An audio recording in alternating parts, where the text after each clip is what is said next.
जय हिंद दोस्तों, नमस्कार। स्वागत करता हूं मैं आप सभी का आपके अपने चैनल इंडियन अकेडमी हरपट पर। दोस्तों, जैसे कि आपको पता है कि आजकल कुछ मैं शॉर्ट वीडियो भी डाल रहा हूं, साथ ही साथ मैथ में आपको परसेंटेज के बारे में कुछ बता रहा हूं। तो परसेंटेज में ही एक क्वेश्चन ये भी आ जाता है आपका, मिश्रण में है जो। पर परसेंटेज यदि आपका क्लियर है तो मिश्रण यानी बहुत से क्वेश्चन आप कर सकते हो। जैसे कि एक क्वेश्चन ये आता है कि एक बर्तन में रखे शुद्ध दूध में से 20% दूध निकाल कर इतना ही पानी मिला दिया जाए। जैसे कि यह प्रक्रिया 3 बार करने के बाद बने मिश्रण में दूध की सांद्रता कितनी होगी। जैसे कि इसका ऑप्शन यहाँ पे मिल जाएगा आपको, जैसे कि 40%, 50%, 51.2% या फिर 58.8%। अब इसे क्वेश्चन को कैसे करेंगे, देखो तरीके इसके बहुत हैं करने के, अलग अलग तरीके से कर सकते हैं। पर जो तरीका मैं आपको बताऊंगा वो भी थोड़ा अलग ही है और आसान भी है, मुश्किल नहीं है, बहुत ज़्यादा आसान है। मान लेते हैं शुद्ध दूध जो है हमारा, वो परसेंटेज हम 100 से मानते हैं, कितना हो जाएगा 100 हो गया शुद्ध दूध ये हो गया। तो इसका क्या है, इसका उसने बोला कि 3 बार ये प्रक्रिया करनी है और 20% निकल रहा है। तो 20% निकलेगा इसमें से, यानी कि 100 में से जब 20% निकलेगा तो कितना बचेगा, 80 बचेगा। यानी कि इसका कितना हो जाएगा, 20% तो 20 हो गया, निकल गया।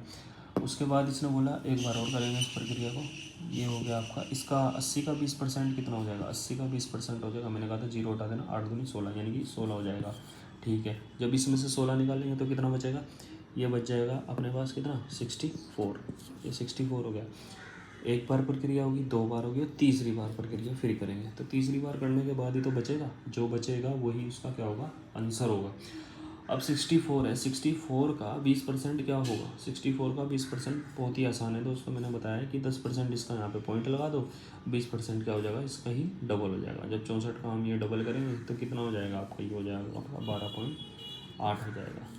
देख लो, यदि आप, मैं दिखा देता हूँ, जैसे 64 है, 64 का 10% क्या हो जाएगा, ये हो जाएगा आपका 6.4। 6.4 क्या हो गया इसका 10%, तो 20% कितना हो जाएगा, 20% इसका हो जाएगा 6 6 12 आ गया, ये हो गया आपका सीधा सीधा।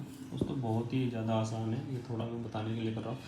अब ये है ना, ये मेरे पास आ गया। अब ये 64 में से 20 निकला, तो 64 में से जब 20 निकलेगा तो कितना बचेगा, ये बचेगा मेरे पास 51.2। ये इसका आंसर हो जाएगा। ये रहा दोस्तों इसका आंसर, 51.2 इसका आंसर हो जाएगा। 40 भी था, 50 भी था, 58 तो ये मैं इसलिए थोड़ा सा करके दिखा रहा हूँ कि ताकि आपको आसानी से आप क्वेश्चन को कर लें। और ऐसा नहीं है कि ये आपके समझ में नहीं आएगा, धीरे धीरे आपकी समझ में आ जाएगा और बहुत ही ज़्यादा फ़ायदा आपको मिलेगा, आपका टाइम बचेगा और टाइम ही बचाना ज़रूरी है। ये दोस्तों मैंने कराया, जब आपको समझ में आ जाएगा तो आप इतना नहीं करोगे। आपको पता है जब 100 में से 20 निकलेगा तो 80 बचेगा, 80 में से 20 निकला तो 64 बचेगा। आप सीधा 64 को करोगे, यानी कि 64 के बाद जो इसका 20% होगा वही क्या होगा, इसका आंसर हो जाएगा। और वही जब इसका आंसर होगा तो आप कर लोगे आराम से। तो आपको क्वेश्चनों को समझना है और कम समय पे क्वेश्चनों को करना है। तो दोस्तों आप चैनल से बने रहिए। जय हिंद, जय भारत।